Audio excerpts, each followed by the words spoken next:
you doing, buddy?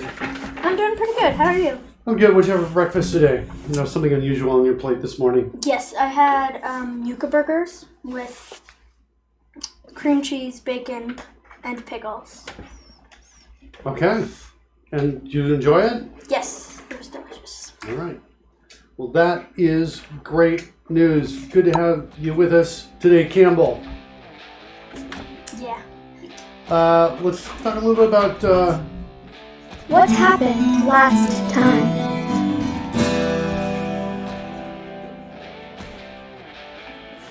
Oop, my buttons aren't working.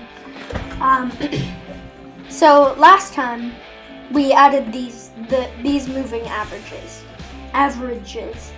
And so basically what we wanted to do was for each intersection there's an estimation of when it's gonna if it's gonna go down or up soon, and I actually can't remember which one what it is. Which of the two? Yeah, the one with the wider graph is taking a larger range. No. I mean, if it intersects and the Yeah, green we need one to goes above the blue one. Yeah, what does that mean? I was reading some stuff earlier today, and the crossover indicators are, I think, not with the two graphs we have. I think they're with exponential moving average and a simple moving average. That's what my understanding is as of this morning. So we don't quite have, but what we do have is essentially our version of a calculation of a moving average. We have two different versions of it.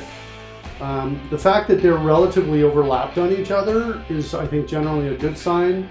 The fact that they are kind of moving once we get the data is an indicator that our algorithm It's incorrect. needs some refinement. It's not, in other words, theoretically, the moving average, at this point in time should not, for a given range, should not change. Ever. And the fact that we're seeing small changes in this space, I'm not worried about changes over here, because over here we're still getting data. Yes. But the fact that we're seeing small changes here is an indicator that the algorithm needs refinement. This morning at breakfast I said to Campbell, I said, well, Campbell, yesterday we had kind of what I thought was a tough show. We were kind of going after trying to figure out some stuff that took a while to figure out. Sometimes that happens when you're developing, right? Yeah. And I asked him, do you want to have I feel like to go forward in a number of directions, we're going to have that same kind of show. And he said he wanted a different kind of show. So, what we kind of want to do is create a range selector. So you can say from this point, from right here to right here, and then you can... And then do something with that range. Save it, or... Yeah. Like save the data, or maybe we could support zooming in on it or something like that. What'd you say? Or maybe make a test case or anything. Create a test case for it, exactly. So that's kind of what we need to do. We need to be able to work with data. What's sweet about where we are right now is we've got a whole bunch of data. And when we stop the app and restart it, we're going to get back to just getting the live data, which means we'll start up with just a few ticks and we'll have to wait for it to get beautiful and rich like this.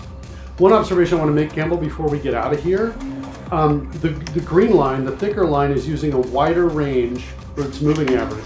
And I wanted to point out, look like over here, or even over here. I thought it was the other way around. No, we decided that to make them distinct, we would take, to make them recognizable, the one with the longer average would have the wider width. Okay. The code for that is, I think it's over here. It's here. So here's what we're calling the small moving average, using a span of 20 seconds. From RGB. And this one is using 100 seconds to find its interval, if I'm understanding it correctly. So, and there it is right there. So there's the green, and we're passing in 8 as its width. Yes. Okay, so that's a larger moving average. So the piece I was going to point out, though, is see how this is all spiky in the blue? Yeah. But it's a little bit smoother in the green. Mm-hmm. That's showing you that, well, at least that code is kind of working as we're expecting it to. Hopefully. Right? It's a little bit smoother. Or it is. So it's not bad. By the way, just for theory on what I think is wrong on this. Hold on a second. Yeah. let's switch over to my machine. There it is right there. All right. So to calculate a moving average, we have some sort of time span in seconds, like 20 seconds or 100 seconds or whatever it's going to be. Yeah. Right? And so we say, let's look at the points in that space. But the points in that space aren't coming at regular intervals. Right? No. They're not coming at regular intervals. And so the problem is that like this data point here is like much further away from over here. And so what happens is we start and we say, well, there's a data point up here. And there's 1, 2, 3, 4, right? Like that, 5 data points. And we look at those and we might average those. But what's really happening, let me copy that to the clipboard and we'll come down over here, get rid of that, and we'll paste in the one I just have. What's really happening is something more like this, where I'm at this level for this much time, then I'm at this level for this much time, then this price for this much time, and then this price for this much time, this price for this much time, and see that price for only that much time right there. See that? If we were to take all of those prices, my theory is this, take all those prices and multiply them by only the time that they are at that level. Not for beauty, time for a shower. That's all I needed. I wasn't too dirty. There it is. And here come Copper Beardy Gnomes.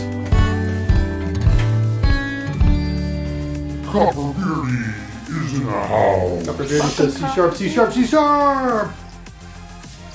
And WPF, WPF, WPF. All right, so if we took all of those, so kind of, you know, what I'm talking about here, let's do this. Let's change my shape fill to red, but also make it semi-transparent. And so what we're talking about is we're talking about this price multiplied by that time. See that? Plus Yes. this price multiplied by that time. Oh, Plus, so that the ones that have more time have more value. right, so it's In terms properly of weighted is what's happening here. We tried to get around weighting with a different way where we were, if we had several points, data points coming in here, we would take away if they were the same data point. We would take those away. And so what I'm talking about is I'm talking about adding up those. See that, Campbell? That, Yes. I think if we did that, regardless of where this is, right? If this moves over, then we just get the right numbers. See, notice this data point isn't inside the range, right? But we're still. But it has influence over the weight, right? Over the overall average, I mean, it has influence. So if we did that, I think we would get a graph that doesn't move in the small little ways this moves when we kind of change the range that we're looking at. Yeah. That's what I believe is going on. That's a problem for another day though, because we are going to work on our range selector today. That's what we're going to do. And the way I want the range selector to work is I kind of want to work similarly to, here, let's start up like Notepad. Like what we already expect a range selector to work inside of like Notepad. So I'm just going to type a bunch of stuff in here. And when I want to select a range, I click down. And when I click down, see that little flashing Yeah. piece right there? That's carrot. the carrot. It happens where I click. And then as I move, It selects it. there's Just some indication of a selection that follows the mouse. See it? And then when I release, it stays there. yeah, it actually, in this case, it moves the selection beam to the other side. Okay, but it indicates there's my selection. That's what I want to create with the graph today in WPF. Yeah. Got it? The first component of that is a mouse down. Right? Yeah. Second component, so here, let's write these down. First component is we need to get the mouse down. There's another component, you know, state. We have to know what state we're on. Normal, meaning we're not selecting. Selecting.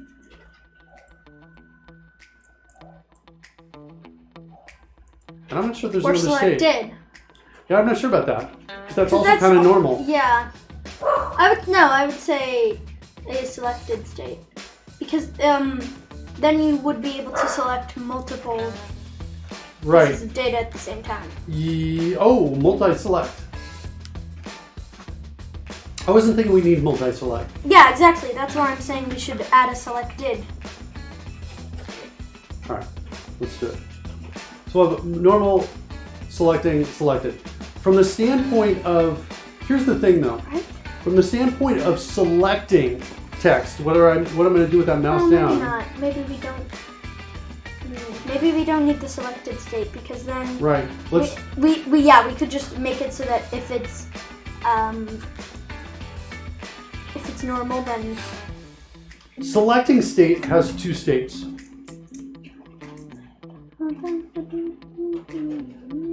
Maybe something else called the text state has two states as well. Normal and selected. Does that make sense? In other words, from the standpoint of what am I doing with the mouse, I'm either not doing anything with it or I'm dragging. We call this dragging for a selection. Dragging to select. Those are the two states I'm in. I'm either in normal or I'm in the process of dragging to select. Yes. My text state is either normal or there's something selected, or maybe not text state, graph state, data state, something like that. Something like that. Selecting state, selection state. I think that's too close. Selection state to selecting state. These are too close. From the standpoint of just caring about the mouse though, we've just got these two. Are we dragging or are we not? Yes, I think that we don't need to add. Another state? Yeah. It says selected? Okay, well we'll play with that. We can change that easily. All right, so we got the mouse down, we're selecting the state. When the mouse down hits, we need to store the start or the anchor position. This is called, when you're selecting, there's an anchor and a caret, generally. Anchor represents one side, just like in a boat, the anchor doesn't move when you deploy it. And the caret represents the other side of the selection. The caret is the other side, right? So we're going to need to store the anchor position. When we're storing things, what part of code do we use to store things? What do we use in code to store something? Variables. Right, variables. So we need a variable, and it's not going to be a local variable because it needs to be we're going to leave the method. So it's got to be a field variable. Okay? Agree with that? Yes. Okay, good. So we're dragging, and then on the mouse up,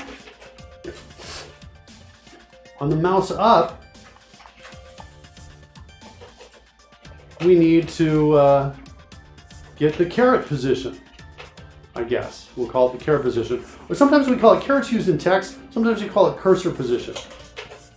Cursor position. So there's an anchor and a cursor, or an anchor and a caret. Yeah. Makes sense? Cursor is generally what moves. Yeah, Okay? cursor is this Basically piece. the other side And then of our selection. the caret. I think it might be a really good idea to create a class that represents the selection. Then we can add methods to it that are helpful. We can add helpful methods to the class and they stay away out of our main window. Does that make sense? Yeah. The value of creating a class is we keep things out of the main window. So we'll create a class that represents the selection. We'll add helpful methods, such as what happens if we select from left to right or select from right to left. We might have methods or properties, actually. I'll say or properties. And so, for example, it might be useful to have a property called start and another one called end, as well as having one called anchor and one called cursor. So cursor tells me where it was released, anchor tells me where it was started. Yeah. That might be useful, but really more useful than either of those is start and end, which means start is the one we make. Doesn't matter which way, if I drag left to right or right to left, my start will always be the lowest time, the oldest time. And my end will always be my most recent time. Right. You look a little lost. Tell me what you're thinking. No, I understand. Are you thinking about someone else? No. Right? It goes like this. So look over in this text right here. What I'm talking about is if I click here and I drag to the left. Well, first of all, look, if I click here, see down there, I'm at column 37. Yeah. Right down there. If I drag to the left, I end at column 29. So my selection goes from column 29 to column 37. Yes. Right? So here's an example right here. So if we looked at this, we'd say, well, start was equal to 27, right? End is equal to 39, but anchor, in other words, the part I clicked at first, where I clicked first,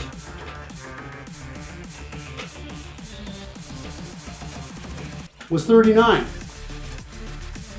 And cursor, or caret,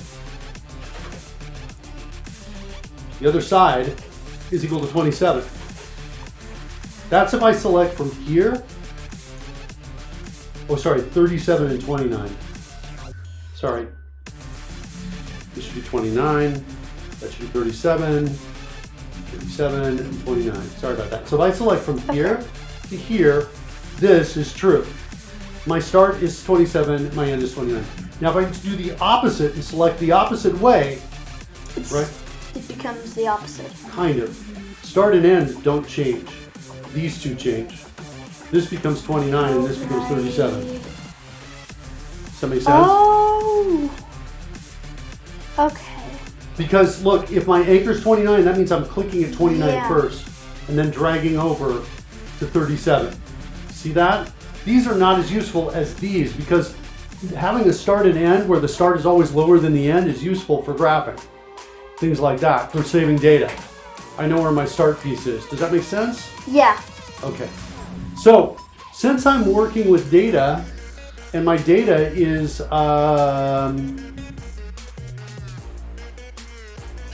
this is a really great question. So I'm working with data.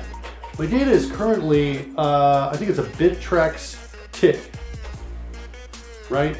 If we go into here and we say, let's go look at stock data point. See this? See the Bittrex tick right there? Mm-hmm. We drill into that. That's a, that is something that comes with working with Bittrex, which is one of the exchanges. You follow me? It's one of the exchanges. No. There are like hundreds of exchanges out there that allow you to buy coins and sell coins. Oh, yeah. Binance is one of them. Bittrex is one of them. Kraken is one of them. Okay, those are all of them. Bittrex tick has the symbol, has the last trade rate, the bid rate, and the bid rate, and the ask rate. But what happens if we want to now support Kraken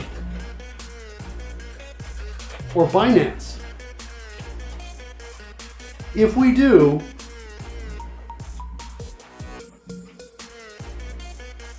we're going to not want to have this in here. What we're going to want instead is a universal piece of data that works with all of those.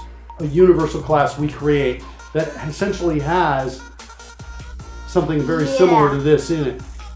And when we get a Bittrex tick in, we assign those pieces across. And we get a Kraken tick in, we assign those across, which could have different names, right? Kraken could say, well, we'll call this last trade price, you know? And they might call this one like highest bid rate and lowest ask rate or whatever that is. Does that make sense? Uh-huh. So these might change. So when we're talking about data, one of the considerations is, should we create kind of a universal stock data class? That's kind of what we're talking about there. Something like Bittrex tick. We don't have to answer that now, but I want to throw that in your mind right now. I want to plant that idea now so you can think about that. Right? Because it's going to make, at some point, if this is successful, you're going to want to subscribe to more than just Bittrex, probably. Yeah. You're going to want to be hooking into a number of different exchanges and getting their data, collecting their data. Make sense? Okay, so the question back to this selection class, what should the selection class hold? Well, it could hold it could hold only time. Only the time range. It could hold or have a method to get all the data points in that range.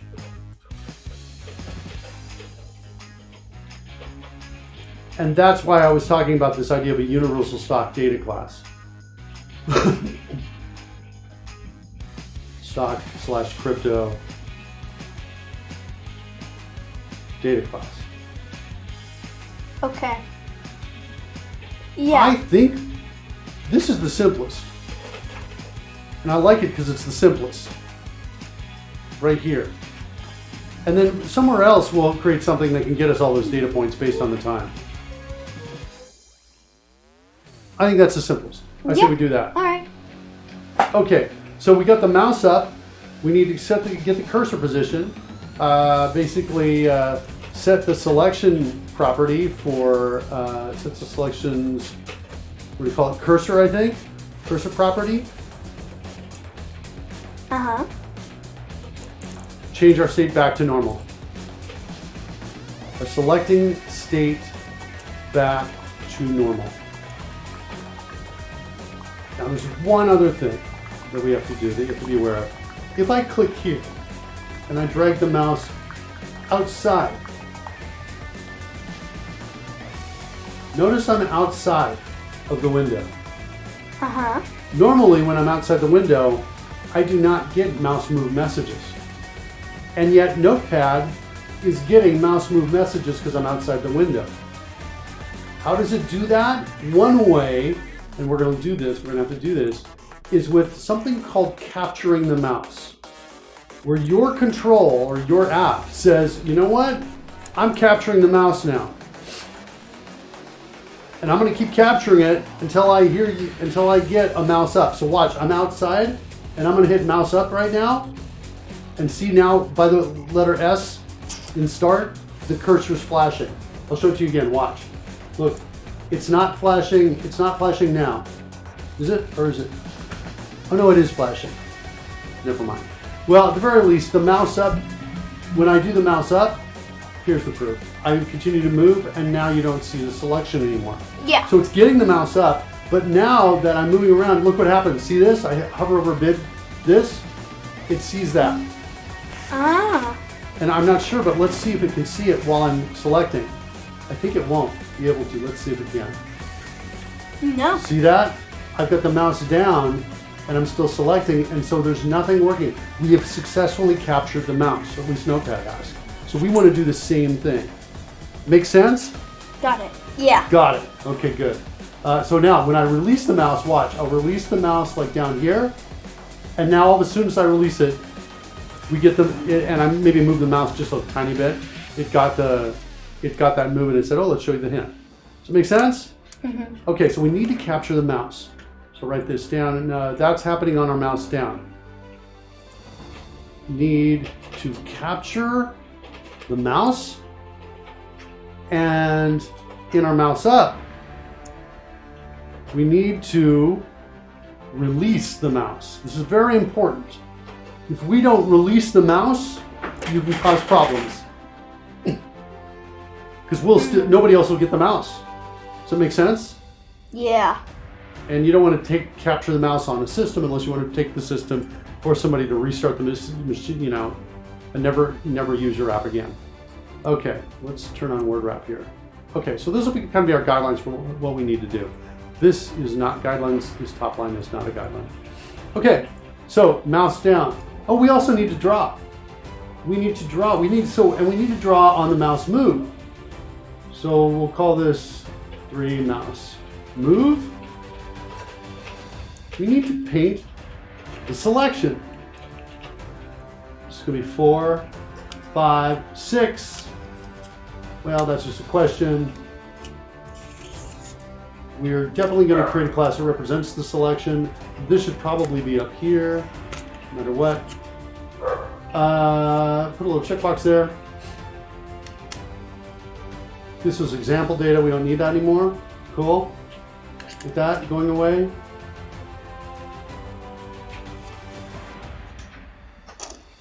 So when we get the mouse down, we need to capture the mouse, and we're going to set our selecting state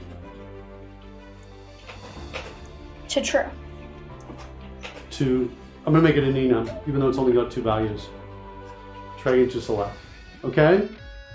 Okay. And then down here, we're gonna change our Wait, selecting.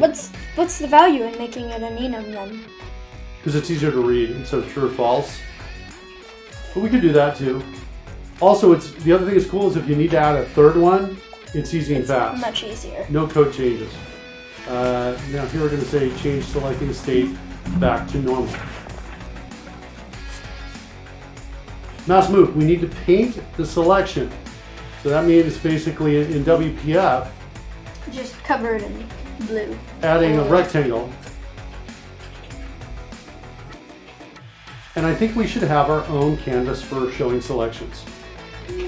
You agree with that? Yeah, that makes sense. It seems to be working pretty well. Instead of mixing up with the other ones, we're showing the selections. One more thing. How do we remove the selection? How do we clear?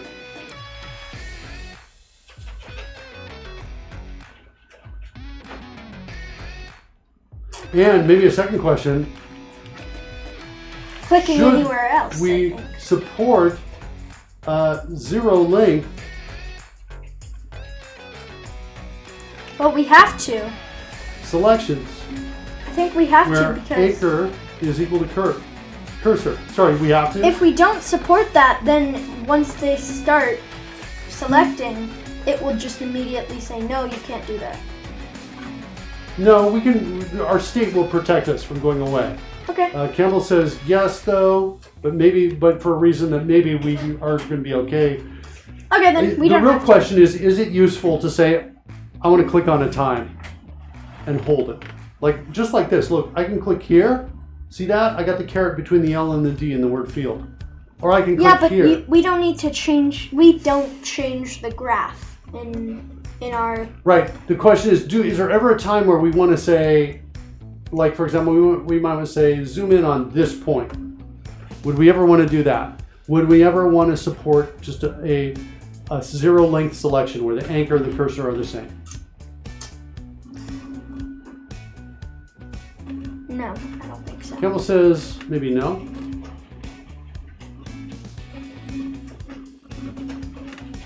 Or says maybe. Let's be open to that possibility. So we don't write any code that stops that from happening. Does that make sense? Okay. So we may not need it ever, but being open to it, not breaking it, stopping you from being able to do it is a good idea. Okay. What is up with this mouse? There was it looked like a picture of a giant mouse on the screen if you don't move the cursor for a while. That may be a system option. All right, so step 1 is we need to create a new class to store the selection. So let's do that. Can you create a new class for me right here? Oops, wrong thing. So this is we're just going to call it selection. Yeah. I think we'll just call it selection for now. We could call it time selection later, I suppose, something like that. All right, go move this to its own file. Oh, you're collecting data right now, so I think we're gonna have to stop the app to do this development. Had a great chart though. Yeah. Going. Well, we can always get a new chart that's Okay. as long as that. I want you to add some properties. These properties are gonna be of type date, time.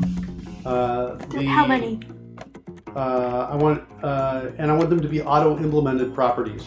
You're in the constructor right now. This is not where you're going to add a property. You're going to add it in a different place. There, good. Auto-implemented properties. Do you remember the letter, the CodeRush letter for creating auto-implemented properties? It's just Yep. A, right? And then do you remember the shortcut for date time? It involved a number. Yeah, there it is, right there. Good. So we'll call this start. Create another one called end. And then another one called anchor. Is that what I meant to do?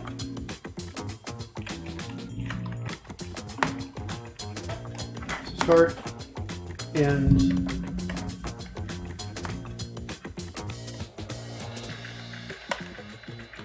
Who's out there? Mally C 2020. Mally C, welcome. Or Malice. It's Malice, not Mally C. Ugh. Sorry about that, Malice. We are working in WPF and C# right now.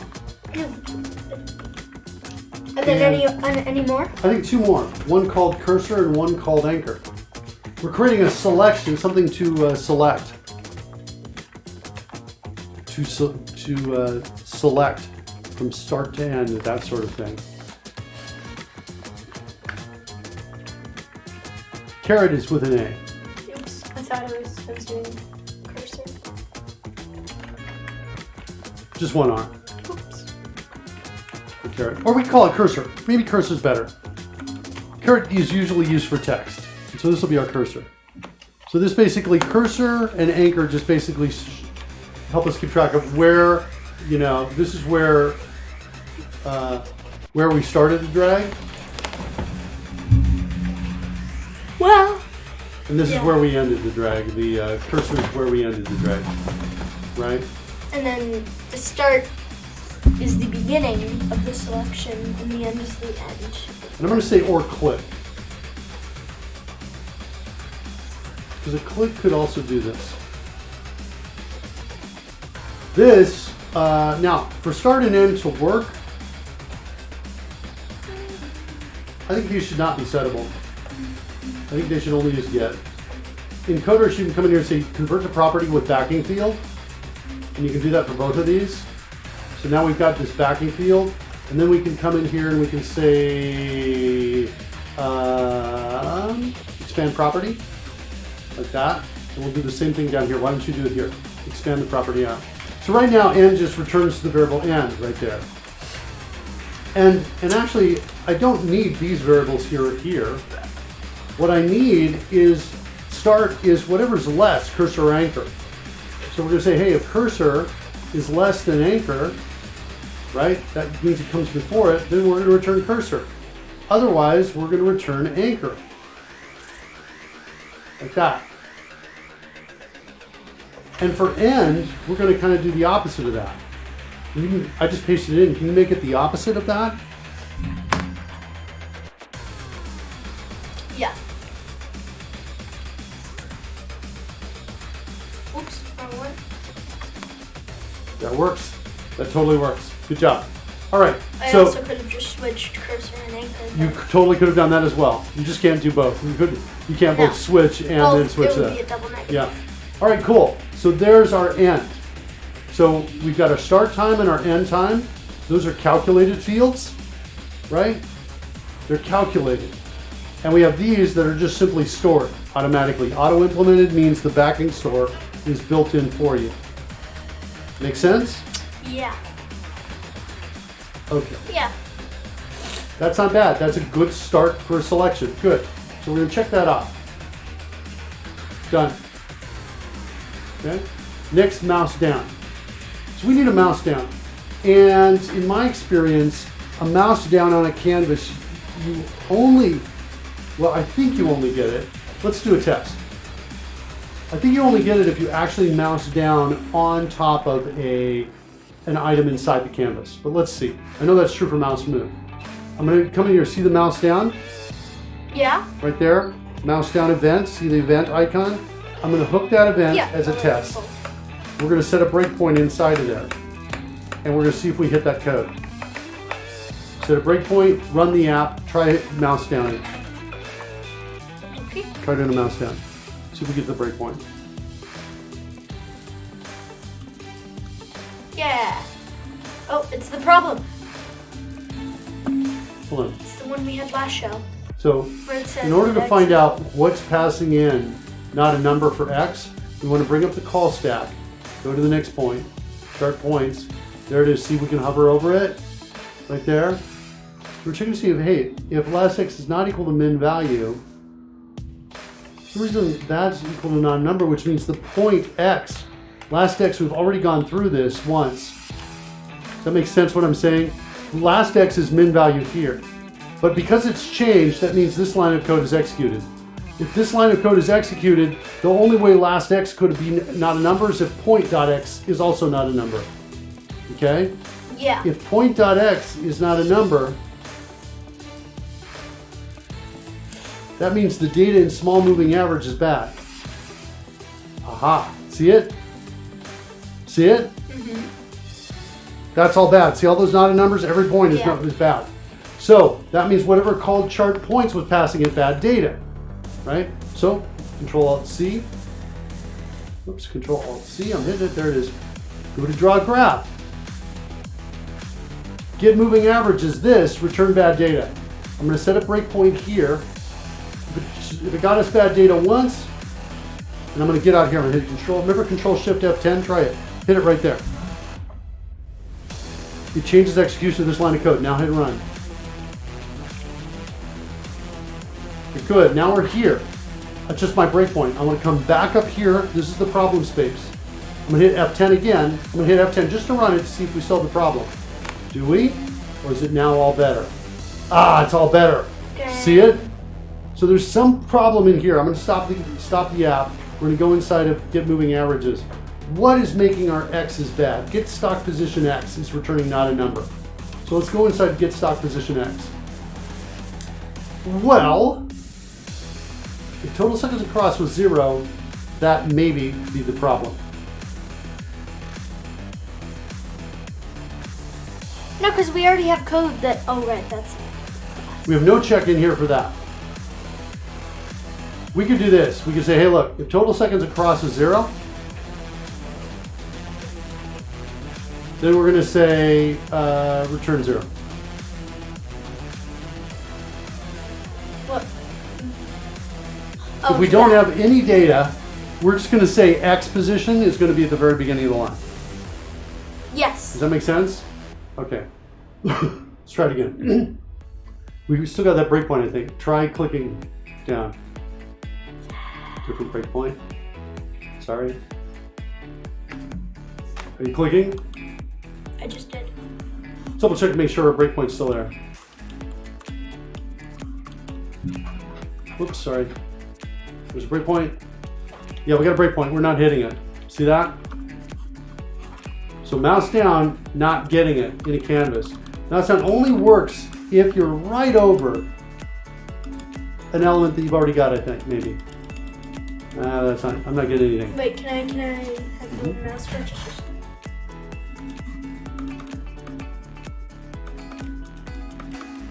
Well, mouse moves work. Mouse down's not happening. The other reason why it might not be happening, hold on. It's because I've got these other hints on top of it. I've got a canvas on top of it. Okay? So, a couple things we can try. One is we can try preview mouse down. Like that.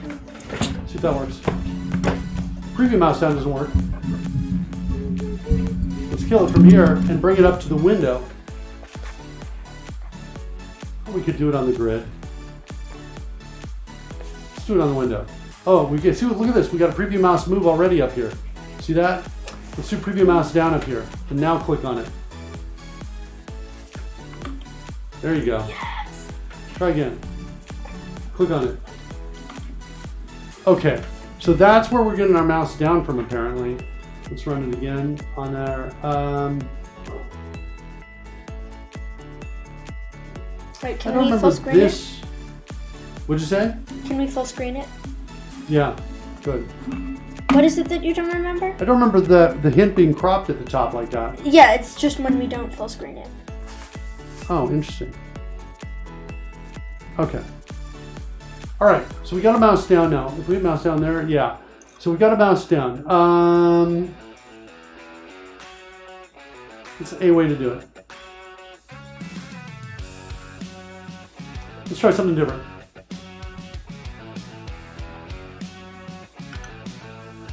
Let's take that preview mouse down. Get rid of that. I'm going to take another canvas. I'm going to take this and duplicate it. I'm going to call this canvas selection. Okay? I'm going to put it on top, meaning it's at the very bottom of this list. Does that make sense? It's now on the top. I'm going to try one more time. I really want to get it from here because I really don't want to get mouse downs Like if I were to put a checkbox somewhere in the form and I click down on the checkbox, I'll get a mouse down. I'll get the preview mouse down for the other, and I really want to restrict it only to this canvas. So do I have that on the clipboard? No, I don't. So just come in here and do it. Preview mouse down, and we'll go ahead and choose that one right there. Got the breakpoint still. Let's run it again. Try clicking in that main area. There. Nothing? Nothing. Okay. All right. Wait. Can I? Wait. I just wanna. No. No mouse down. All right. So we got to go back up to the parent. Before we go all the way up here, let's go to the grid and see if we can get it in the grid. So we take that, cut it, take it up to the grid. There, run it. Try it now. No. Still nothing. No mouse down in the grid either. Wow. Okay. So we're going to take it all the way up. Let's keep working our way up. Let's throw it at the stack panel. Go, run. Sorry, I gotta do that. Nothing? Nothing. Yeah, all right, we'll take it all the way up. Put it back where it was. All right, so we're gonna do this. Preview mouse down, go in there, okay? Preview mouse down, preview mouse move. We're also gonna need a preview mouse up. The preview means you get the event before anybody else does. Yeah. Okay? And if I took away the word preview, it would just be the normal mouse up. Okay? But we're getting it before anybody else. Alright? So we've got the preview mouse move. What do you know in mouse move? That's for, we're doing add adornments. Add adornments goes in and adds the dashed line. And shows hint data. Adds highlight circle. All of that's happening as part of add adornments. Okay? Yeah. Okay. Let's look at our preview mouse down. I want to rename this to just window mouse down because it's coming from the window. All right, just so that all of these are consistent. See this and that right there? Okay. All right, I said we had to capture the mouse. Well, first we have to do is see if it's inside the graph. Okay? Yeah.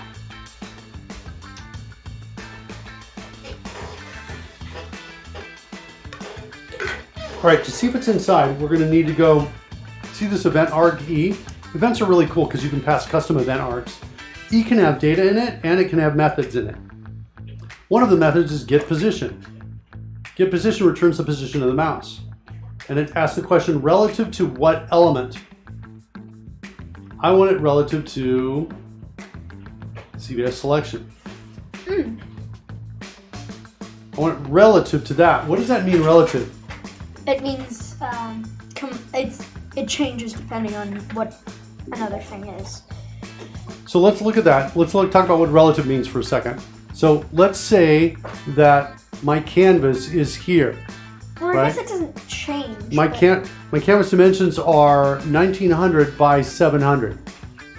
Right? You can see that in the XAML, the Windows XAML right in here, right there, right here.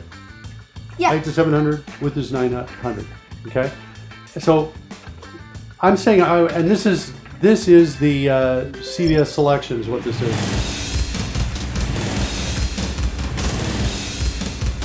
I'm going to get you, says Flavor Creations. Rawr! Flavor Creations got us. So we got CVS selection. That's our canvas. It looks about like that. More or less. Okay. And it's inside my main window, which maybe looks more like this. Send that to back. Let's change change its fill to that. That's my main window right there.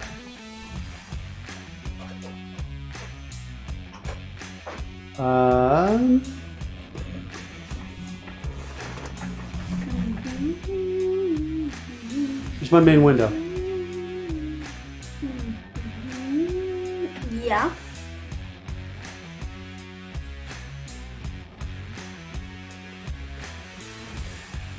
Okay. And now I'm going to click the mouse right here. Okay.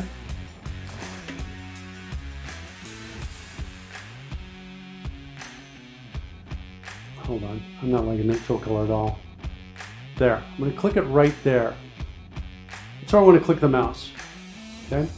So when I click that mouse, it's going to have screen coordinates, which might be like 1,000, 1,000. Yeah. But when I call, Well, hold can on. it be 1,000? Let me change it. 1,000 if it's 700? Let's change it to right there. I'm going to click right there. So at this point, its X position, if I get it relative to the main window, its X position will match the left position of the canvas. And its Y position will match the top of the canvas. But if I get it relative to the canvas, what will its coordinates be? Right here. It will match up with the main window, right? Nope. If I say, I want you to give me coordinates relative to CVS selection, that's not right. Oh, right. So it would be, it would be 0,700, right? It's 0 something, but not 0,700. The X is 0. What's the Y coordinate there relative to CVS selection? Flame Creations, by the way, says, while you think about it, Campbell, Flame Creation says, I'm trying to write up a diagram of sorts for what I want to do, so maybe I can have a good solid set of questions for senior devs as opposed to just asking random questions.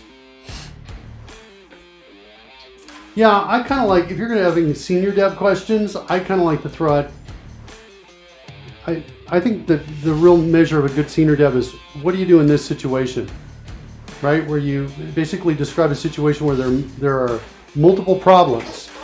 And a good senior dev will ask during an interview, or, well, yeah, this is what I think makes a good senior dev, is you set up a scenario where there's multiple constraints that they have to solve for, and a good senior dev will ask, what's our constraint priority? What's the most important thing?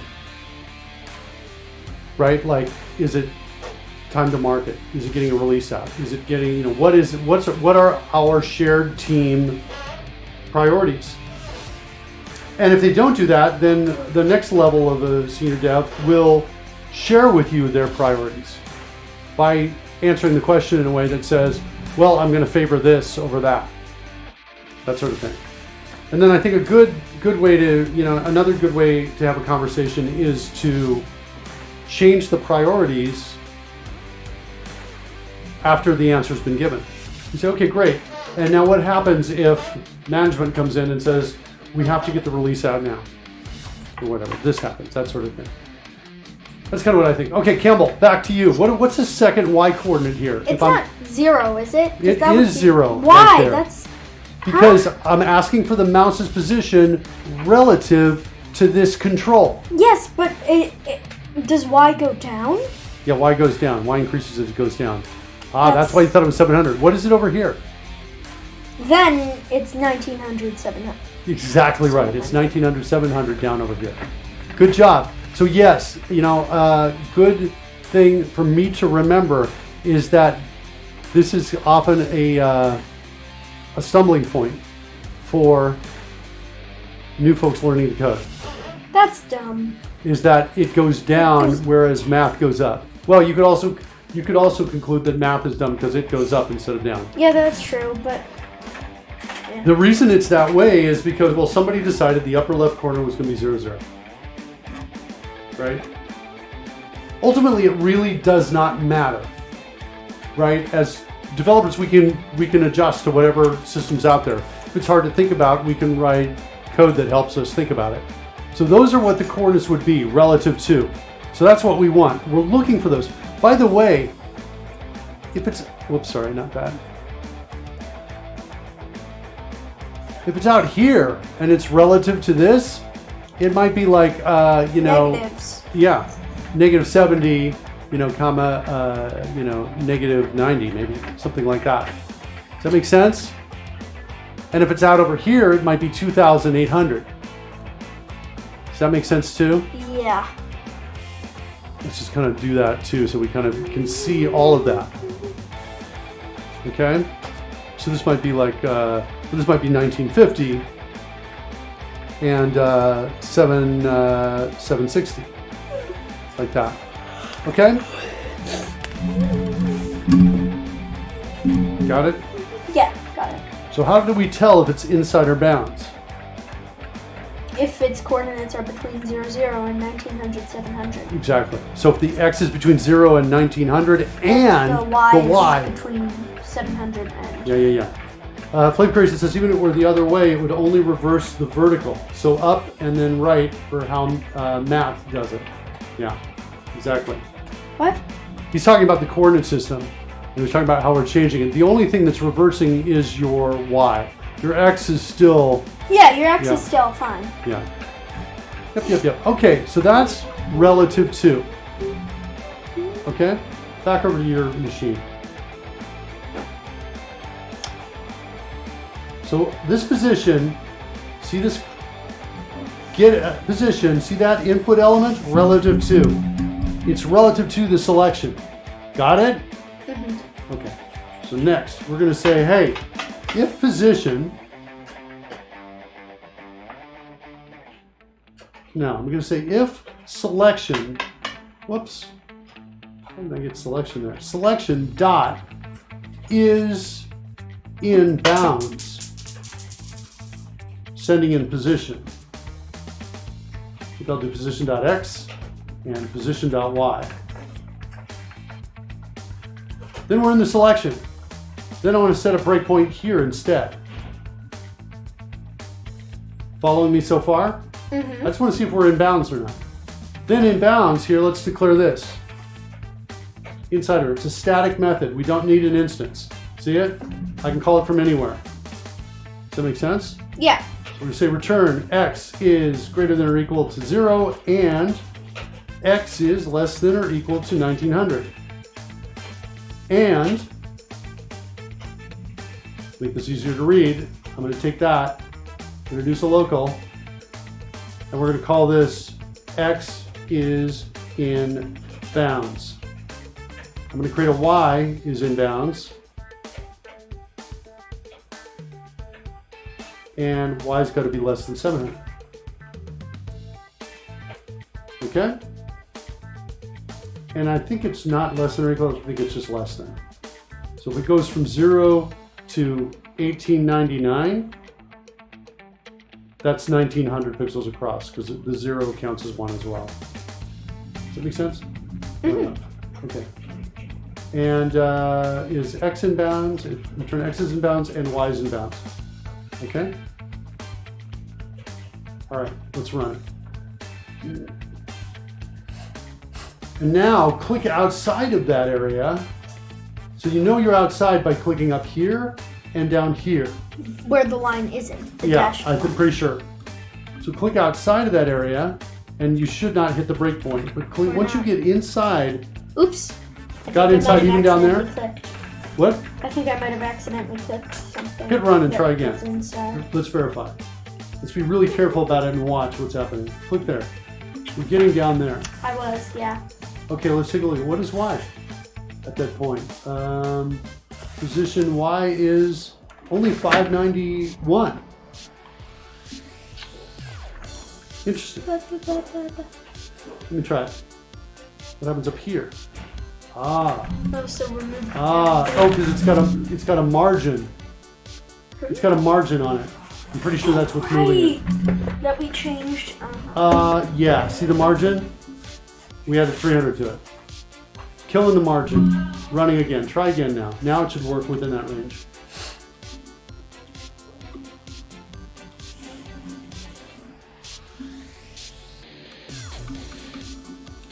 You clicking? Just say you're clicking so we know it. Yeah, I'm clicking constantly. Oh. it's not doing it. Oh, okay. So it's still a bit off for some reason. Like I was clicking on what I thought was within the range. Yeah. But it wasn't doing anything.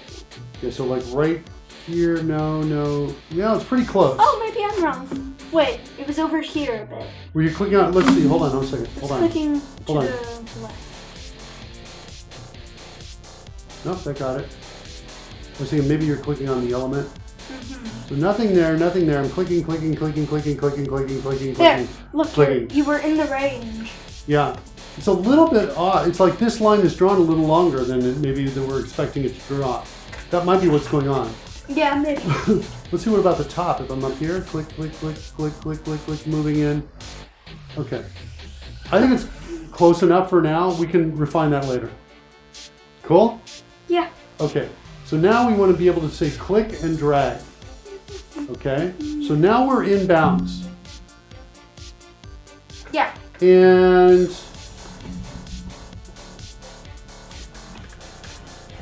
I think I want to come in and say,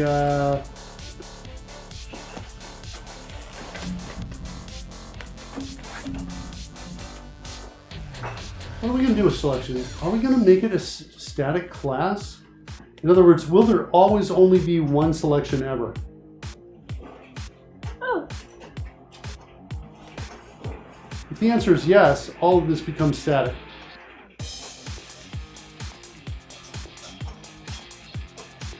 Then we won't have support for multiple selections.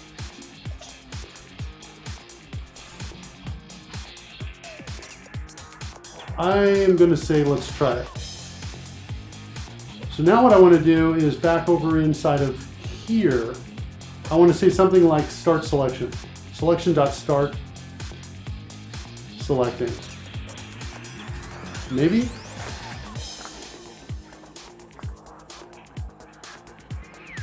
Or no, I might want to say anchor is equal to something. Selection.mode equals selection modes, this is my enum, dot dragging to select.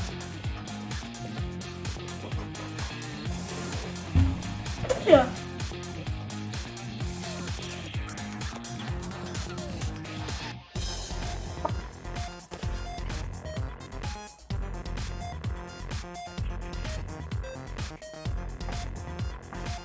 I want to generate this is an enum, fine. Right, I'm going to do this. Create a new enum right here. E for enum, go ahead and do it. Paste. And then enter, and then normal is your first one, then hit enter. Right, and then it's selection, or selecting. Yeah, which is on your clipboard history, Control-Shift-V should bring that up. And then it's, oh, I don't see it in there. Okay, so maybe it's not. Oh, because I think I copied it on my side over here. So it's,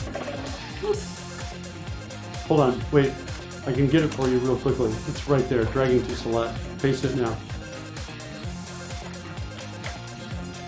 Oops. Wrong place. Remember Alt, left, and right arrows? Get there quickly. Use Alt and Shift.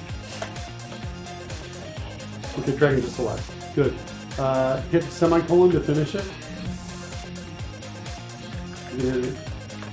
Not in there. It's all right.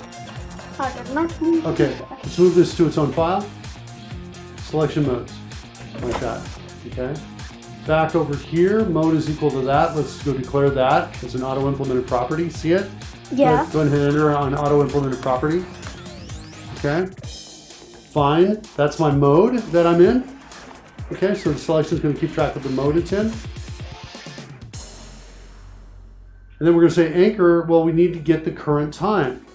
I'm pretty sure our chart translator has a method. Look at that. See that? Yeah. And we're going to pass in position.x.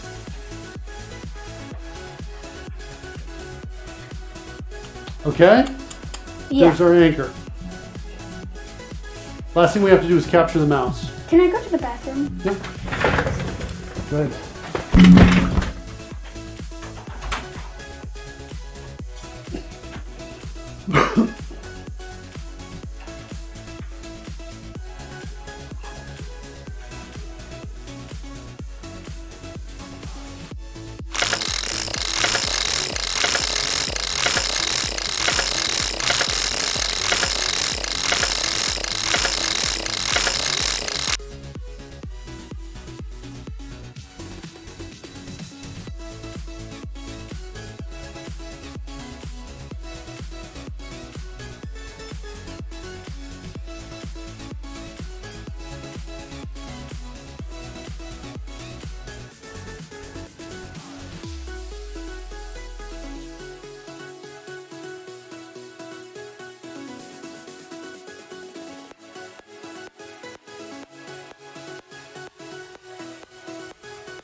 All right.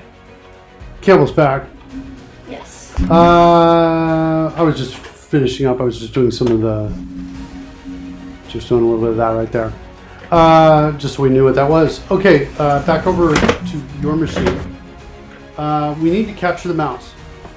And I think we do it on the control itself. So CBS selection, I think it's got a method. Capture, see it right there, capture mouse? Yeah. Good. Now, down here in mouse up, I want to, if I'm writing any code here, capture the mouse, I want to definitely write code to release it. So what I'm going to do here is I'm going to say, hey, look, if drag selection mode is equal to dragging to select, then we're going to go in and we're going to release the mouse. At the very least. Release mouse capture. Okay? Yeah. Capture mouse, release. We're setting the anchor. If we're setting the anchor, then we need to go in and get time from x. What happens with time from x if x is negative? What does that do?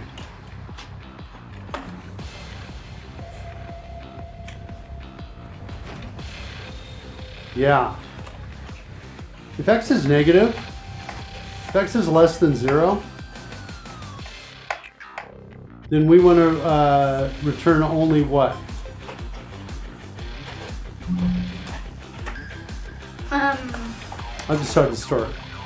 It can't be, does that make sense what I'm saying? Also, if percent across is greater than 1, what am I going to return?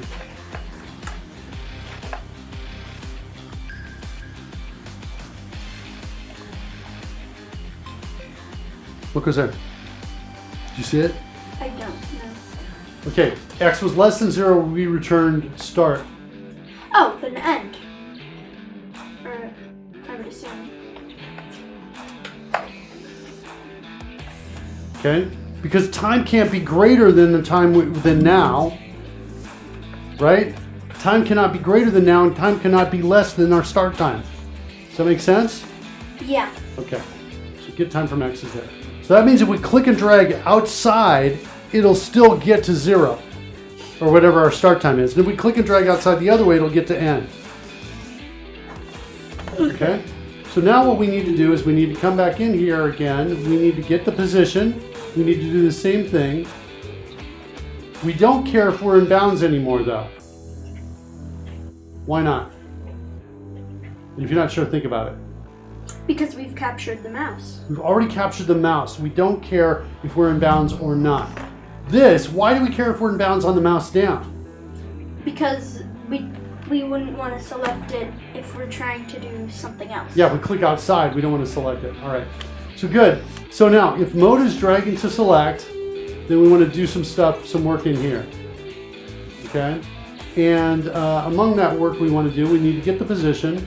That position we're going to now change. We're going to need to go to chart translator, get its location, and this is not going to be the anchor. What is this property going to be? This is get time from X. I'm passing in the X. What am I going to set here? What property? You've got a couple choices. Anchor, cursor, end, and start. Although I'll remind you that end and start only have getters, so we can't actually set them. So it's anchor, right? No, it's cursor. It's cursor. You sure? Pretty sure. Your life depends on this answer, no matter what. Well then, in that case, I'm not sure at all. It's cursor. Okay. You're correct. Then I was totally sure. It's too late. I already told you your life depended on it. Good thing you got it right. Okay, so we've got cursor there. We have to do one more thing. We have to set selection mode equal to something. What do we set that equal to? Which of these two? Well, here we're still dragging to select, right? The mouse has just gone up. We release. Yeah, so normal. Sorry, I was confused for a sec. And we might want to let someone know. To let the world know, and when I say world, I mean the programming, the code, let someone know that the selection has changed. So let's just call a method called selection. Let's go into selection. Really, I don't know if, there it is right there. Selection dot change. We can call that. And in this method, we are going to create a canvas or draw over the canvas that we've already created. Yeah, we might want to do that. We might want to do. Let's talk about a couple things here. Let's go to.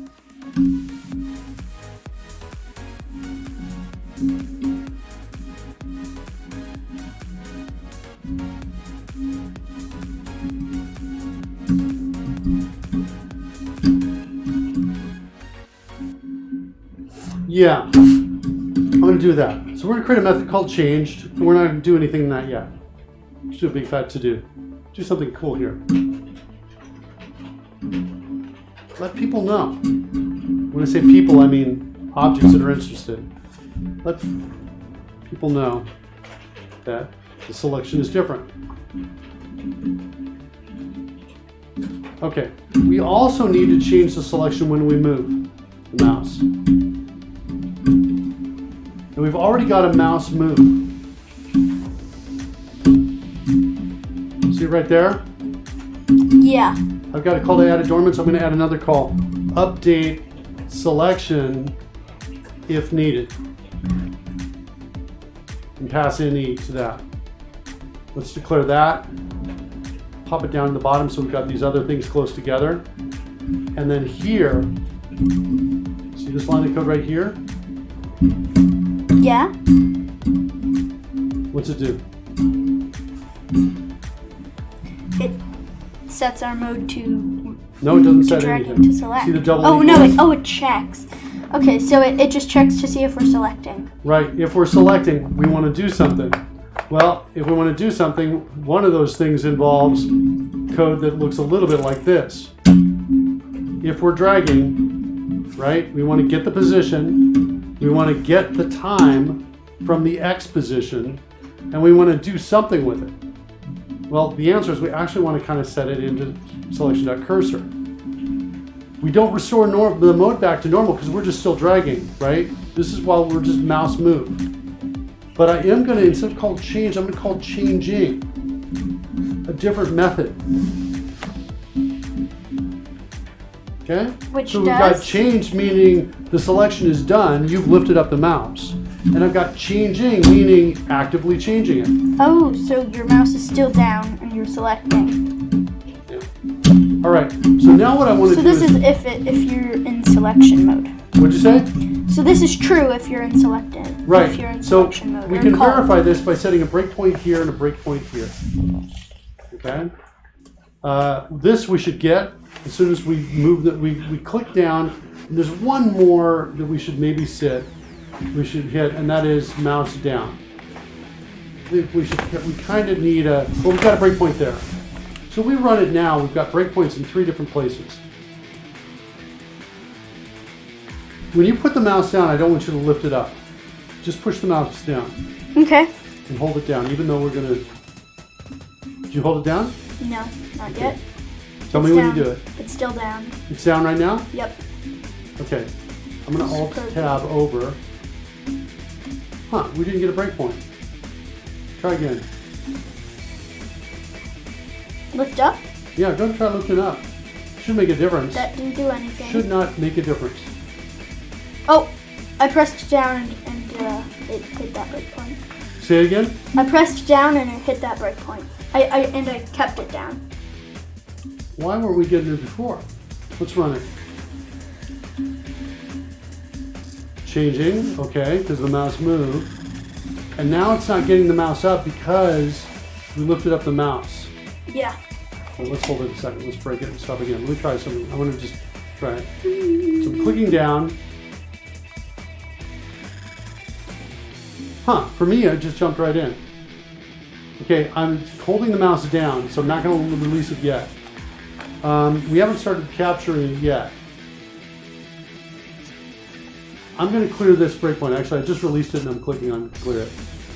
Okay. I'm going to skip this line of code so we don't actually capture it in this step right now. And we're going to run.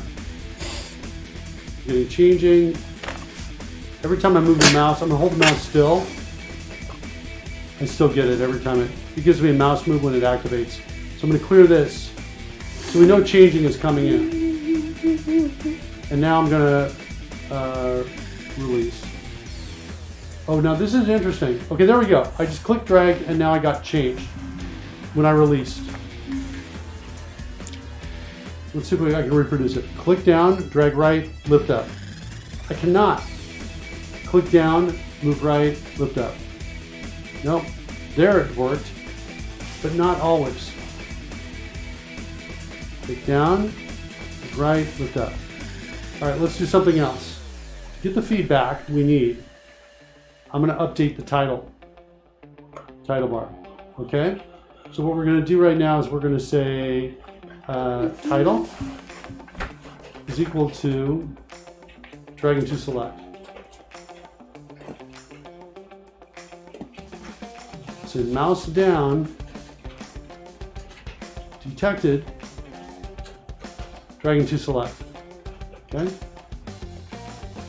In here, we're going to say title is equal to moving mouse. And you know what? Why don't we share the position of it?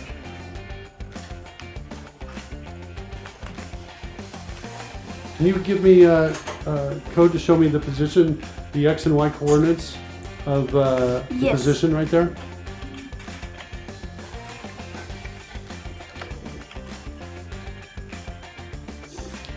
Wait, this is what I want.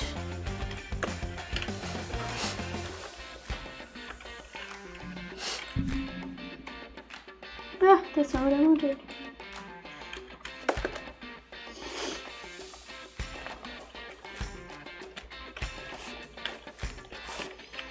Okay, so in here we want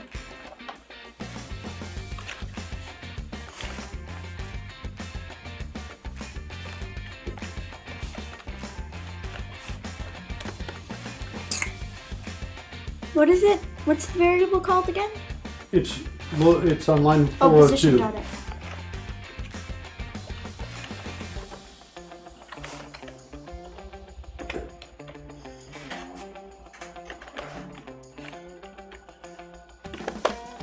You could probably select that whole thing to your left and hit Shift Enter on it. What? I was just offering a faster way to get to there. All right. What else? And then the last one we need is we need something right up here.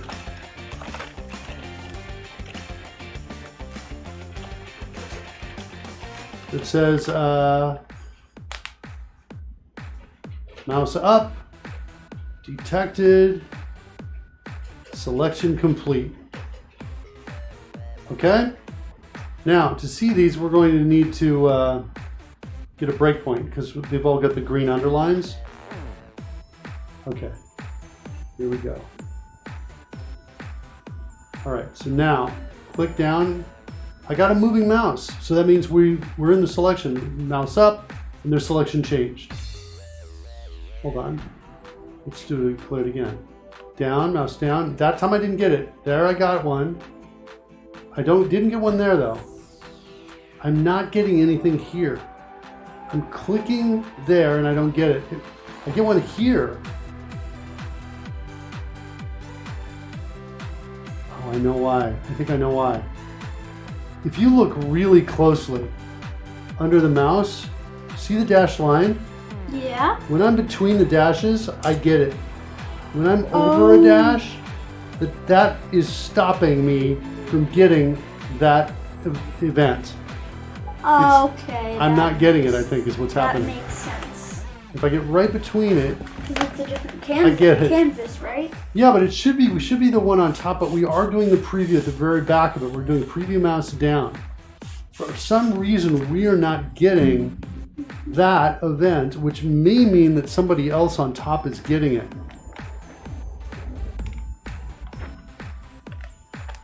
How are we going to solve this?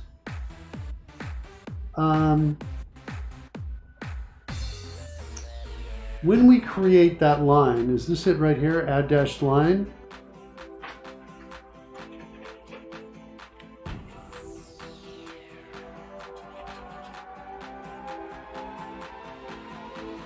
Is hit test visible? I'm going to set that as equal to false. Set a breakpoint here. All right, now let's see if it works all the time. Now it works all the time. We're changing the title in another place as well. You can see there's the moving mouse. Yeah. And then the mouse up detected. Okay, that looks like now, do we have a problem here? Nope, that works there. It was really just that one line, it seemed, that was underneath us. Let's see, do we have any problems up here? Looks like it's all good. So there was just that one thing we had to make turn hit that visible to false. Okay. All right. You cool? Yeah. Everything good? All right. So that was a super interesting bug behavior. Okay. Now we need to actually draw it. Okay. And we have these two methods that we're calling inside of selection that we are calling changed and changing.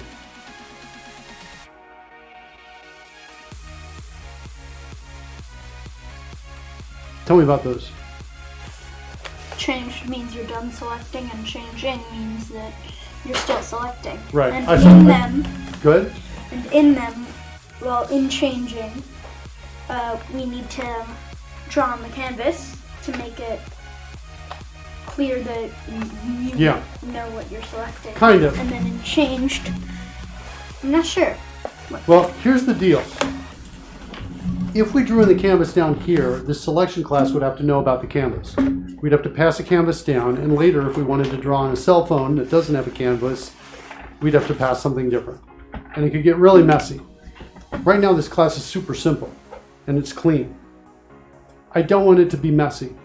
When you're coding, you have to be thinking in hierarchical levels. And things that are big and heavy up at the top, like your user interface, you don't want to be passing chunks of your user interface down to things that are simple.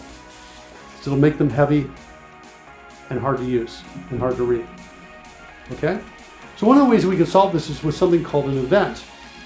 So I can use an event to then send a notification to some listener that something's been changed. So for example, I can come in here and type in EV in spacebar. Go ahead and you do that.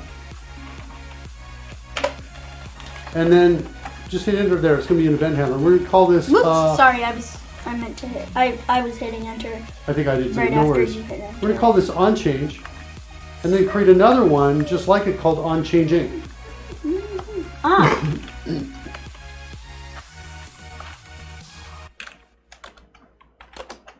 Good. Now hit the code rush key, and you want to choose trigger event handler. Create event trigger right down there. Okay, move that down. What? We should probably Okay, breakpoint so that. and then let's do the same for this one too. We'll create an event trigger. Oops. I've got some.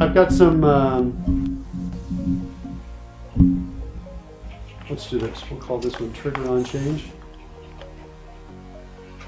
We'll call this one trigger onChanging. Okay. All right, I think that's good. We need a breakpoint so we can clean all that up. Let's go do the, put it in a mouse move. The mouse down, fine, the mouse down, so I'll set a breakpoint there, down, and now I got my breakpoint. Okay, now with that breakpoint there, these are all good. We've got these events. I can now come into the event and I can say, okay, let's hook the event from here. So now I'm high level. Yeah. Acknowledge that for me so I know Yeah, you understand. no, I understand. High level, I'm inside my user interface. So I'm going to say selection dot, where are my events? There they are right there. OnChange, plus equals, tab, selection OnChange, and then I want to hook into OnChanging. This, plus equals there. Now, these two lines of code here, I don't actually want to execute them every time that we got a mouse down. But caret execution is here. See, that's where we are. The execution point is there. So I can just quickly do this here and here while we're doing edit and continue. I've now hooked up the listeners to those events. Those listeners are here and here. You can set a breakpoint there, set a breakpoint there. Then I can go into the constructor right here, and I can hook those events. So the next time I run it, we'll execute those lines of code and hook them. Okay? So now I'm going to run. I've got those breakpoints in there. I should be able to try clicking it and see if we get to the breakpoint. Oh wait, I don't think we do, right? We don't do it, right? No, it just changes the Good. Do this. title. Go to selection. The reason we're not is we're never calling on trigger onChange. Okay? We need to trigger that from these two methods, here and here. That's the last thing we have to do. Go ahead and click for me. Okay, so now what we're going to do is call that method. So we're going to say trigger onChange, and we're going to, I'm just going to pass in null, and I'm going to pass in EAE, which stands for event args empty. There's that, and there going to be something similar here. So this one's going to be changing, and that one's going to be trigger onChange. And now we're going to let it run, and now we should get to the other breakpoints. Now look, we're high up level. We're in our user interface. Yeah. And we've got the event. Selection is changing. Well, with the selection changing, now we can go in and say something like call update selection, for example. You want to write that? You want to create that method? Yep. Create a method called update selection. No. Oops. I'm sorry, That's you did not what I exactly meant what I to do. said, but I want you to call it, create it by calling it, create a call for it. Yeah, update selection.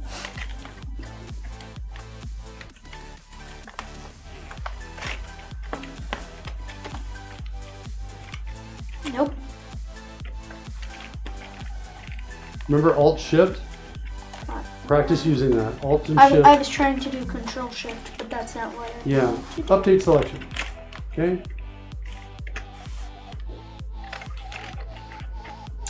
Need a semicolon at the end of that line.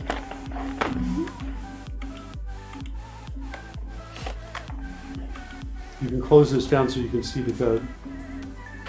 All right, you got a semicolon, update selections in there. What are we going to do down here on change? What? What should we do here on change?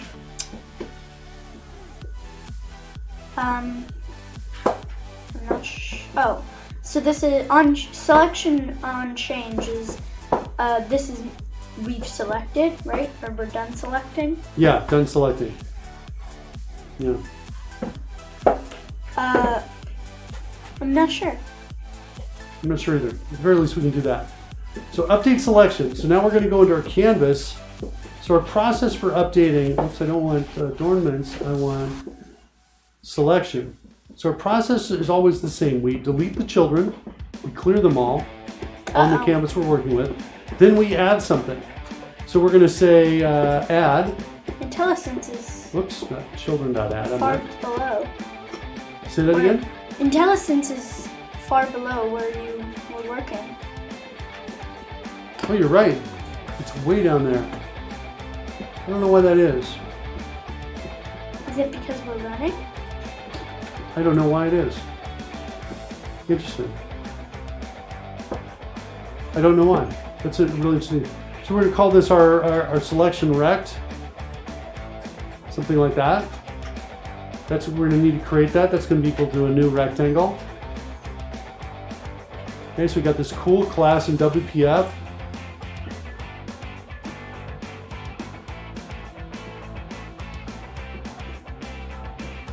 That's not what I wanted to do. It's close. We need to give it dimensions and a fill color. Fill is equal to, what was the template you created? To create a new solid brush? Yeah, it was, I think it was just NB or NS. Yeah. Okay. Make this semi-transparent. Why don't you make it blue and semi-transparent? A lot of selections are kind of blue. I've seen that as a trend. Yeah. So and give it about half transparency.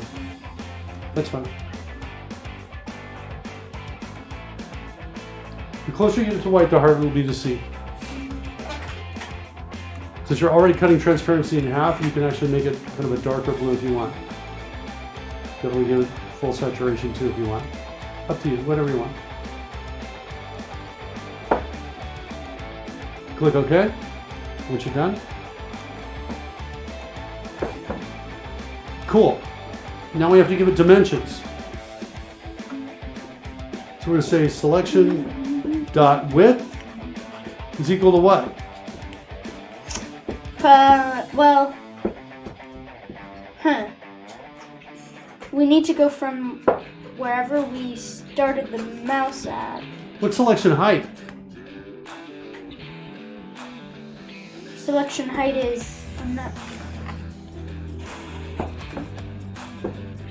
It's wherever we start the mouse started on the y-axis, but I'm not sure where that was or what that variable is called. I am kind of envisioning this goes top to bottom. That the selection is a rectangle that just fills the whole chart. But We're that's only not, selecting time. right, that's true. That's true. So then 700. Height is 700. Okay. Another way around this that's maybe that might be useful is to say dot actual height. So then that way we can that way if we change the height later, we only change code in one place. We only change one thing. All right, so we got to figure out width. We got to figure out left. What's the top of this? What value is the top? What's this guy? It's 700. Top is 700. Or no, sorry, the top is 0. Top is 0. Good job. So top is 0. Okay, so we got 2 of these right so far. We need to figure out the left position and the width. Let's start with left. That's a little bit easier than width, I think. How do we figure out where the left goes?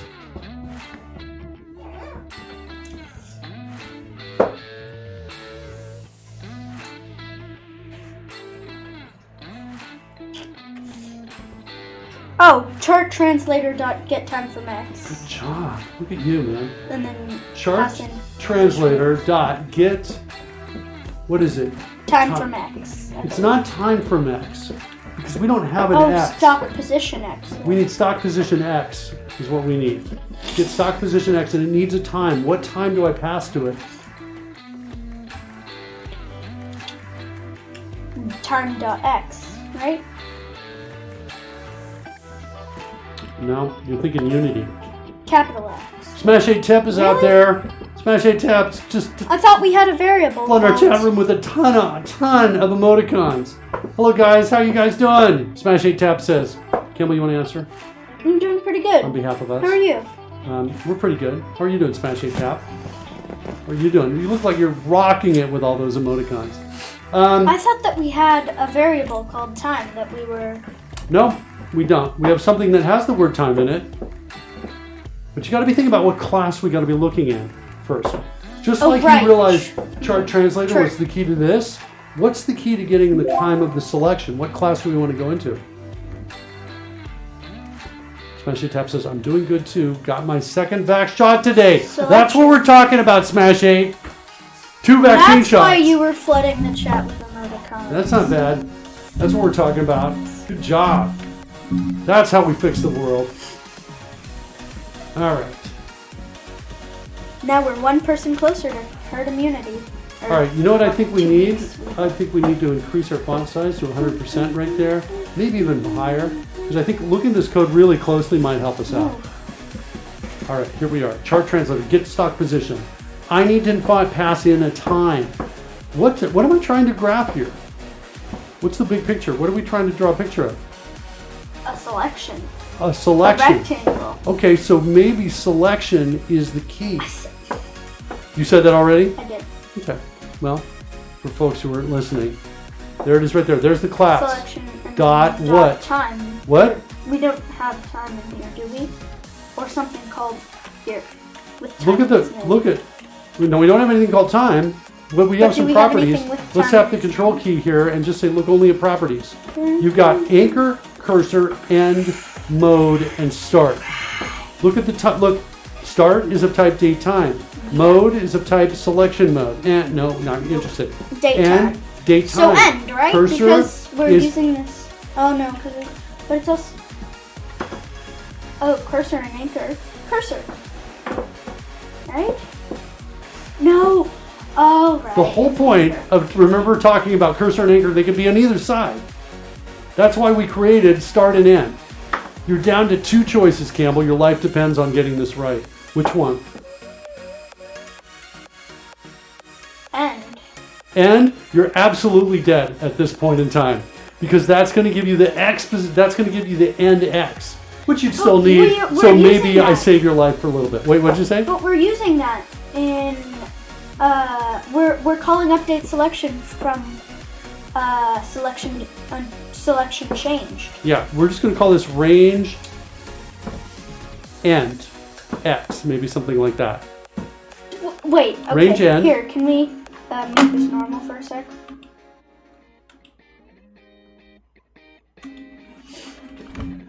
Okay. We might have destroyed the code because, let's scroll down a second because I hit the delete key just as you moved it. Father. And I want to make sure, yeah, I deleted that right there. Just Control Z. Okay. There you go. Cool. All right. Sorry, go ahead. Okay. But we are using it.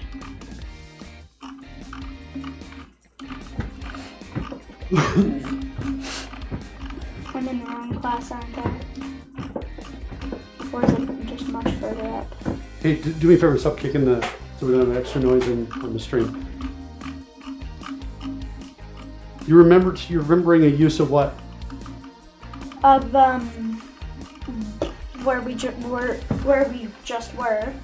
No, that's not where it was. Yeah. Here. No, not here. Where is it?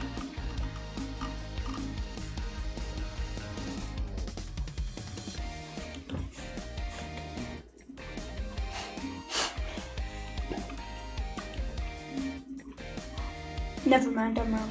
Okay, no worries. No worries, no worries. I don't think you're wrong. Let's go back to where we were in the code.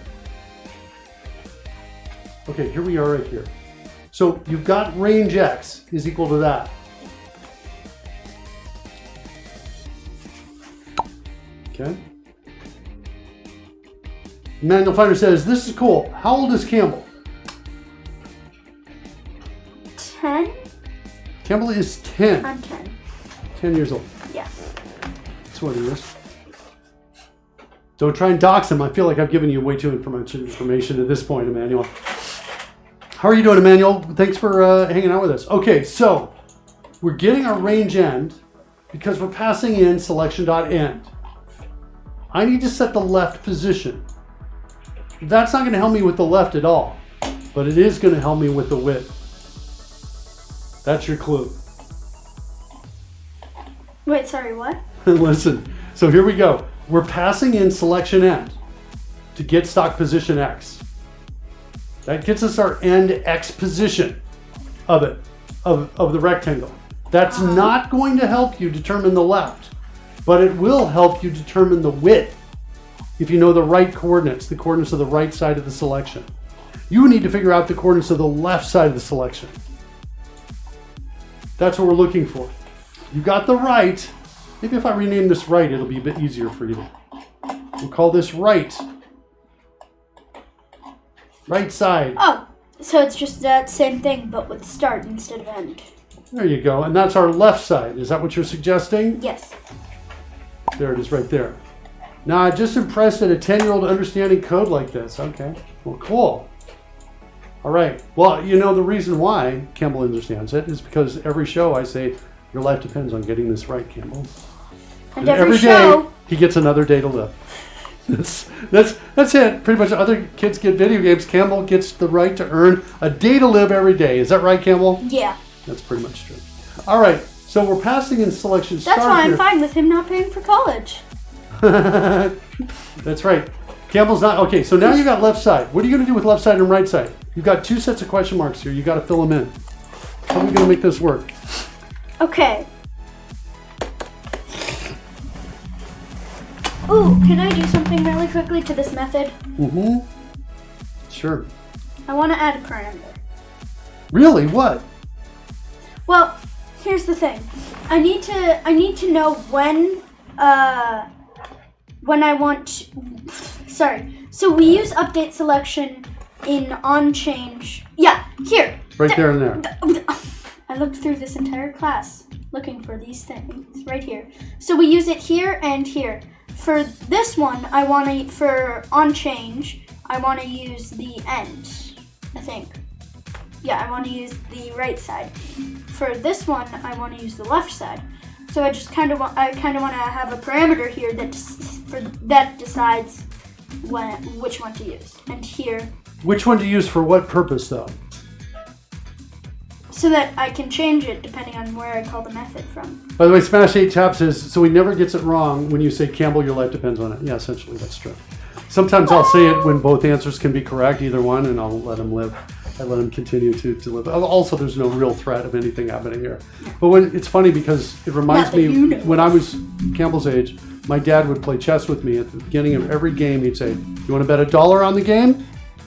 And I'd be like, sometimes I'd say yes, and sometimes I'd say no. And every time I bet $1, I won the game. And about every time I said no, I lost the game. And I'm like, and I reflected on it and confronted him with that reflection later on in life. And he says, he laughed. He says, what do you think happened? And so I still don't, entirely know, Campbell. But, But statistically, I think he was throwing the games when I was betting. Is what I think it was doing. That passed on to Campbell very well, is what Smash 8 Tap says. So yeah, I'm kind of duplicating the same thing, but with the sense that the stakes are higher. That's all I'm doing. It's not real. Campbell says no jeopardy at all. All right, so to what purpose? So as you started talking, I was thinking, oh, well, you could have one color when we're changing and a different color when we're done. I was thinking you might be doing that kind of a thing as parameter. But in terms of left side and right side, remember that end and start, these guys are calculated, which means whichever's lowest, it'll tell you. It doesn't matter which direction you go from. So there's not much change there. I guess I'm trying to understand. Tell me about the parameter. What are you thinking that you want to do there? I think that the parameter, it would be, it would just decide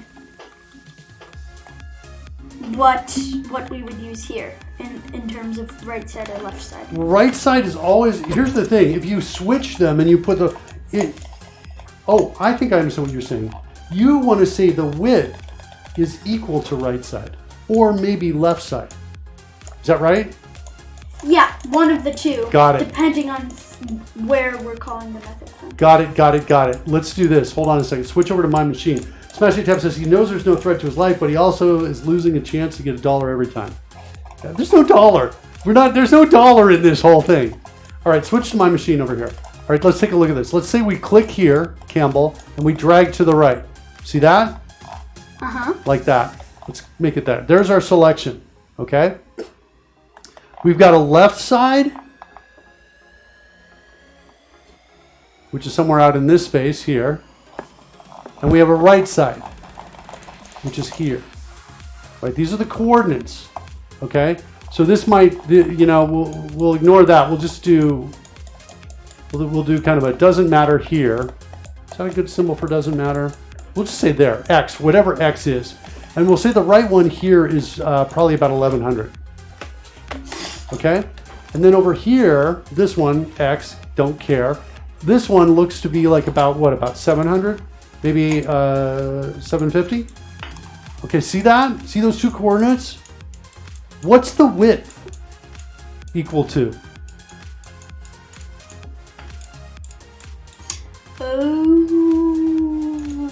Width is equal to the 1100 minus 750. There you go. There you go. See it? Sometimes it's helpful to visualize this out here. So width is equal to that minus that, right? That's our width. Okay? So we're trying to solve the same kind of problem. How wide is the rectangle in the code right over here? Let's focus on who goes here. What goes here and set left? What goes there? Let's do that one first. Left side, right? In fact, what we can do, yes, you're right. What we can do is we can just type in the same numbers. Sometimes I find it really helps out, right? If we do something like this. So we got left side and right side. See that? And I'll order them so they're in the right order. Right there. What do we want for set left? Your life depends on Left side. Left side. Okay, you get to live for a few more lines of code. Go, go, go. Give it to me. Good. Left side, left side. What'd you say? That's not what I wanted to do. I meant to click the down arrow and I accidentally... All right, cool. Now, selection rect.width. It's the last piece we need to make this work. See line 403? Yeah. So for this one, it's y, or sorry, it's x2 minus x1. Right. And what's x2 and x1? You want me to rename this? Yeah, it's right side minus left side. Do you want me to rename this to x2? No, it's good. Okay. So go ahead and give me that right there.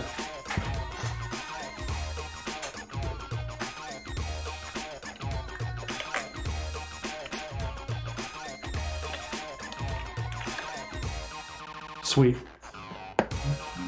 Run it. Let's see if it works. We've all been doing this during edit and continue in this really long pause, which is interesting because our connection to Bittrex, right, either maybe collecting a lot of data or probably nothing at all, and maybe errors even. Here, let's clear the breakpoint there and there, and let's see what we got. Uh-oh. My mouse is not down. Yeah, the reason, I bet it works now. Try it now. Oh, yeah, okay. But because we had a breakpoint Right. and we lifted the mouse, we lost the capture, I think. Does it look like it's working? Yes. Okay, it's tinting things. I'm not sure I want it to tint things. I kind of almost want it behind things. Or I want to drop the opacity much further down. Yeah. Okay, What do you think? let's drop the opacity. Okay, let's go do that. You can do that without doing anything, just by, there it is right there. Yeah, way down. I would go even further. Yeah, try that. Click OK. Now you're going to need a breakpoint. because you're in edit and continue. So fine, that'll work. You need to trigger the breakpoint, which means you need to change the selection. There you go, good. Clear the breakpoint and run. And now your next one should be good. Just hit run. F5 is your shortcut. That's what I was doing. Okay, the next one should be good and lighter. There you go. Yeah, that's nice. It's not bad.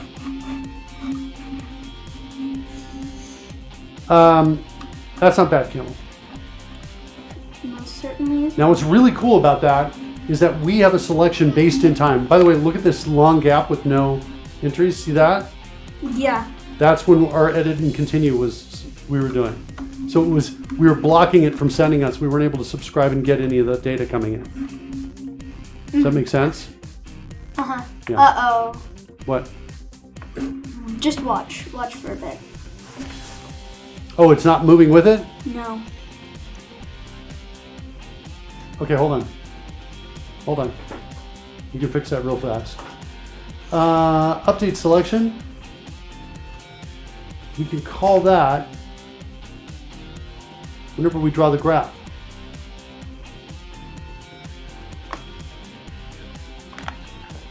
Oh, and that would fix it? Yeah, that'll fix it. Draw a graph right here. See add adornments? We're calling that. Yeah, and then this is where we're drawing the other stuff. So let's set a breakpoint here.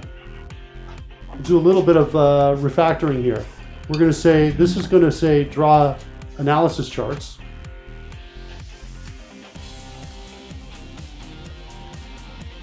Cool. And then here we're going to say update selection. One other thing we need to add to update selection is we should do something like this. We should say, hey, if selection.exists, then return. So if selection doesn't exist, I'm going to say if selection does not exist, return. Okay. Okay, I'm going to declare that as a property with default body. I think I found a bug with the code we just wrote. Oh yeah? Yep. Focus on exists for a second. How do we know if it exists or not? What exists? If a selection exists or not? Well, if... It has to do with cursor and anchor. There's an operator between the two. Oh, if cursor is greater than anchor. Or greater than or less than. Yeah, you can say not equal to, like that. Yeah, that's it. Okay, cool. So there's exists. So if cursor is, so if there's nothing there, then we're going to get out. And then what was the bug you wanted to, where was? Okay, so can I get rid of this? Yeah. So look. Oh, never mind. Wait. Huh. I kind of want to have that guy, the hint, above the selection. That makes sense to you? See that? I don't mind the selection being on top of the other stuff, the data, but see right here, I want the hint on top. Do you see what I'm saying? Okay. To do that, we're going to need to move the selection under the hints, like that. That move, I think, is going to break XAML hot reload. I think it will. Let's see if it works or not. Yeah, now I can't do selection. I'll have to restart the app. Okay. So moving, I cut it to the clipboard, I moved it, put it back, so there's no way to really move. Okay, so now we can't select. There we go. See what I'm talking about? Doesn't that look better? Wait, yeah. And now the selection should be moving. See the selection moving? Yeah. Sweet. Can I have the mouse for You got it. So yeah, now it still looks like it's above. The hint does. Yeah, the hint looks like it's on top of the selection. The selection's on top of the data behind it. Much better. And I love that it moves now. It's awesome. Now this is cool because now we can do things like let's zoom in on an area, or let's select an area of data that we're interested in and save it so we can create a test case, for example, or something else. Right? It's a great step in terms of building the tools we need to do what we want to do, which is eventually trade stocks and make Campbell's tuition money. That's what we're going to do. Campbell's got some money he saved up because he doesn't spend it. He just saves his money. Like, I don't know. That's not me. I don't know where he got that from. And then so then we're thinking, No, oh, it's okay, you. what if we invest it? Could be cool. It was you, I think. What'd you say? Yeah, it was you. It was me? I think so. What do you mean? That suggested that? No. Or that guy gave you this idea of saving your money? No, that gave me the money, I believe, in the beginning. Not all of it at once, but because of... The money you have is your allowance, Yeah. right? Yeah. Yeah. And Campbell's just That's saved what that the up. word is. Okay, Yeah. that's a good way to end the show, I think. Can you check that in for me, please? Yes. Check that code in. Yeah, this is looking nice, by the way. Right? Yeah. It's like not bad. It's easy to read. This is a little jumpy for me. See that how that jumps around? Mm-hmm. It's a little bit jumpy. I think I almost want it to fade out here and fade in down there. Or disappear and then... Yeah, because what it does is it increases my cognitive load. I think there's something important about it, and it's really not that important. Especially if it's like... Wait. Especially if it's like boom boom. Like that. Yeah, Oh, wait, not anymore, because now it's moved past the screen. yeah, I'm with you. It's jumpy, right? It kind of distracts me a little bit. All right, so Campbell's going to check in that code we did. So good job, Campbell. I think I think it was a good show. We got some good stuff done. Yeah. Before you check that in, can you give me a quick link to it so I can put it out in the chat room so anybody wants to see the code can get to it? There it is right there. Let me copy that to the clipboard.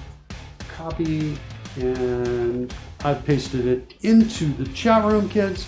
There you go. Campbell's going to go ahead and continue to check that in. So we basically added an ability to select a range, right? Created a selection class, all that. I'm going to get a raid started.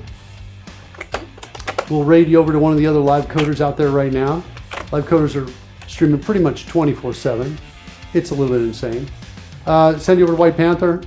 Oh, White Panther, hold on. It may not have started yet. Seems funny. Have a good one, guys. Says Smash 8 Tap. Thanks, you too, Smash 8 Tap. Thanks for being with us. Thanks. I'm see seeing White you Panther live, Friday? but I'm not seeing Friday. any broadcasts coming out. So maybe not White Panther. Maybe Lana Lux. Send you over here. Okay. Have fun, everybody. See Take you care. Friday. See ya next Friday. Oh, my buttons aren't working. I got you.